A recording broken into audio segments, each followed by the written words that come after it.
Continuando então o nosso programa, eu falava que a prioridade é do nosso povo, é do povo judeu, no conhecimento das boas novas do reino, anunciada por Yeshua e seus Shalirim, os seus apóstolos. E momentos antes da ascensão de Yeshua, ele dá as suas últimas instruções e nesta ele fala que de Jerusalém deveria partir a pregação para todo mundo e que essa pregação das boas novas do reino deveria começar por Jerusalém. Isso significa que a prioridade do nosso povo, a prioridade do povo judeu. E a gente sabe que no dia de Pentecostes, na festa de Shavuot, festa de Pentecostes, ou festa das semanas, estavam ali presentes judeus, israelitas, que habitavam fora das terras de Israel, que habitavam na diáspora. E estes estavam ali celebrando essa festa, e Deus, então, naquela ocasião, estavam ali também, obviamente, os discípulos de Yeshua, os apóstolos, porque, como eu disse anteriormente, eles não abandonaram a fé judaica e nem criaram uma nova religião, eles continuavam judeus, com um diferencial que eles criam em Yeshua como Messias, e eles estavam ali participando da celebração da festa, e de repente cai o Espírito Santo ali, momentos antes, ali no cenáculo, sobre eles, e Pedro, usando da palavra, Kefa faz uma prédica ali para o nosso povo, fala do Messias, fala de Yeshua, e ao final dessa prédica, cerca de 3.000 pessoas decidiram passar pelo batismo ou pela Tevilá. Por quê? Porque essas cerca de 3.000 pessoas perguntaram, dentre eles, perguntaram a Pedro e aos demais Shalirim, aos demais apóstolos, que faremos, varões e irmãos? Que faremos? A mensagem era tão impactante, era tão séria para o nosso povo, que, como eu disse, não vivia uma situação espiritual das melhores na época, que a reação foi essa: que faremos, varões e irmãos? E disse-lhes Pedro: arrependei-vos e cada um de vós seja batizado em nome de Yeshua HaMashiach. Para quê? Para a remissão dos vossos pecados. Convém lembrar, telespectador, que a partir do sacrifício de Yeshua, a gente sabe que no momento da morte de Yeshua, aconteceu uma coisa inédita. O véu do templo, o véu que cobria o Santo dos Santos, o Santíssimo, onde lá dentro ficavam as tábuas da lei, a arca, esse véu partiu em dois no momento da morte de Yeshua.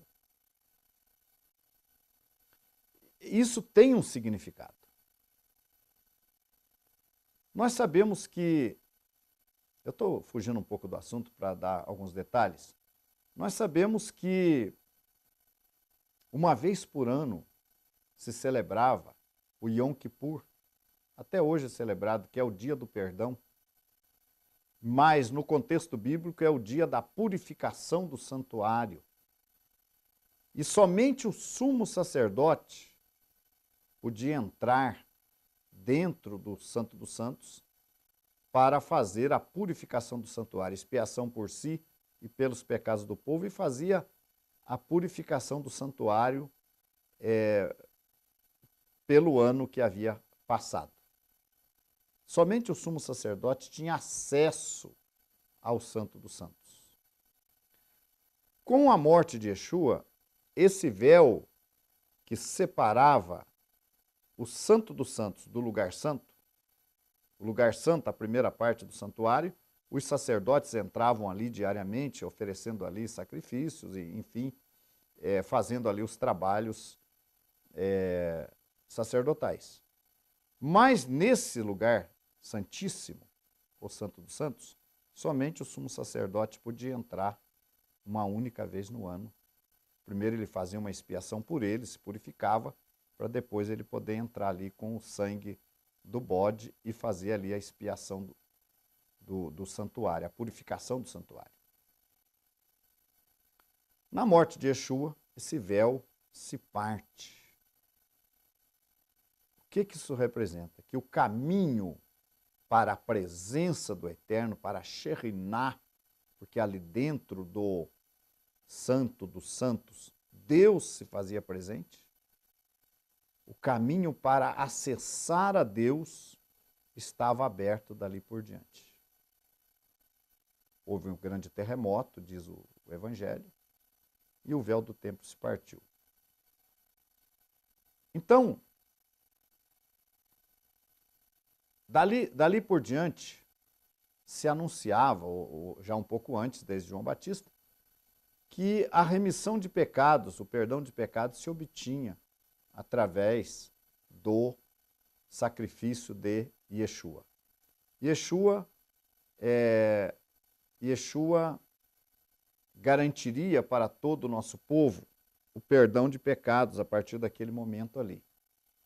Mas era necessário que se passasse pela Tevilá, pelo batismo, para tomar posse dos benefícios desse sacrifício expiatório feito por Yeshua. E isso ocorria mediante o arrependimento e o batismo, ou a Tevilá, para a remissão de pecados feita em nome dele, em nome de Yeshua. Então, naquele dia de Pentecostes, a prédica de Pedro fez com que as pessoas se arrependessem e o procurassem. Que faremos, varões e irmãos? E Pedro lhes ordena, então, o batismo para a remissão de pecados. Então, como eu tenho dito nas minhas prédicas, a única coisa que o povo judeu precisava era crer que Yeshua era o Mashiach, era o Cordeiro de Deus, e passar pela Tevilá. E era só isso que os apóstolos ensinavam. Obviamente que aqueles judeus oriundos de várias partes, me parece que de 17 países, ou nações, ou cidades, que ali estavam presentes, obviamente que ao voltarem para as suas cidades, eles iriam procurar as suas próprias sinagogas, iriam continuar frequentando as suas próprias sinagogas, provavelmente alguns iriam falar da sua experiência com Yeshua, do conhecimento de que Mashiach já havia vindo, já havia cumprido a primeira parte do seu ministério, a condição de servo sofredor. Então, eles poderiam falar ou não, ou se calarem, para evitar algum tumulto na sinagoga. Mas a grande verdade é que esses estavam salvos, estavam remidos, tinham a remissão dos seus pecados asseguradas. Já não mais dependiam de um sacrifício diário lá no templo. Templo esse que 30 e poucos anos depois seria destruído por Roma. Então, a crença, a aceitação de Yeshua como Mashiach era fundamental para a salvação do nosso povo, porque o nosso povo estava vivendo uma vida, como eu disse, não muito reta diante da Torá, diante dos ensinamentos. E junto com a aceitação de Mashiach, vinha então a experiência da circuncisão do coração, com a Torá agora internalizada no coração de cada um daqueles que abraçavam a fé. Então Yeshua ordena que a pregação do Evangelho do Reino, das Boas Novas do Reino, começasse por Jerusalém.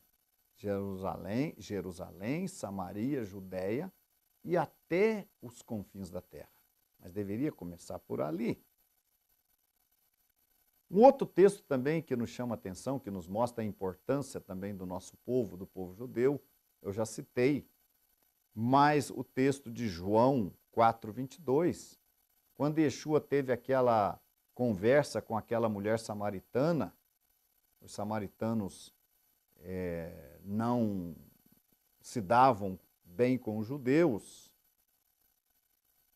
e Yeshua vai ali e fala da água da vida para a mulher samaritana, e Yeshua fala para ela, a salvação vem dos judeus. Vocês vejam que os samaritanos, não obstante serem israelitas, mas Yeshua evidencia para aquela mulher que a salvação vem dos judeus. Os samaritanos achavam que podia adorar a Deus lá em Samaria, mas era em Jerusalém que deveria se adorar a Deus naquela época. Aí Yeshua fala que viria a hora em que os verdadeiros adoradores adorariam a Deus, não apenas em Jerusalém, mas, enfim, em outros lugares que cremos nós ser a época que veio depois e até os dias de hoje. A salvação vem dos judeus. Então, estes textos que eu tenho lido para vocês mostram que a prioridade é do povo judeu, de ouvir, de conhecer a palavra. Mashiach é assunto judaico. Mashiach foi prometido para o povo de Israel. Seria aquele que iria restaurar o reino de Davi, assentar-se no trono de Davi e reinar, estabelecer aí o reinado dos dias do Mashiach, ou o reinado milenar de restauração da terra, que é o que nós esperamos. Então, o nosso povo, o povo de Israel, ao nosso povo, ao povo de Israel, foi prometido Mashiach. E essa mensagem a respeito de Mashiach, ela foi anunciada, como eu estou explicando, primeiramente ao nosso povo.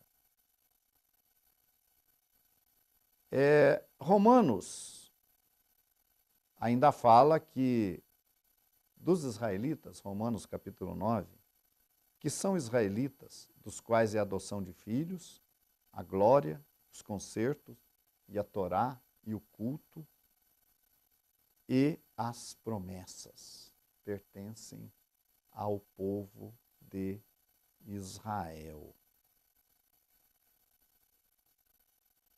Eu explicava em programa anterior que muitas pessoas, ainda que bem intencionadas, certamente, quando encontram com o judeu, com o israelita, tentando demonstrar ali um ato de amor, de carinho, dizem, estamos orando por vocês. A minha congregação está orando pelo povo. Isso é uma atitude muito boa. Mas o melhor não seria pedir oração para aquele judeu, uma vez que ele teve a prioridade que faz parte da nação sacerdotal? Bom, vamos continuar em nosso próximo programa. Muito obrigado por sua atenção. Shalom Aleichem.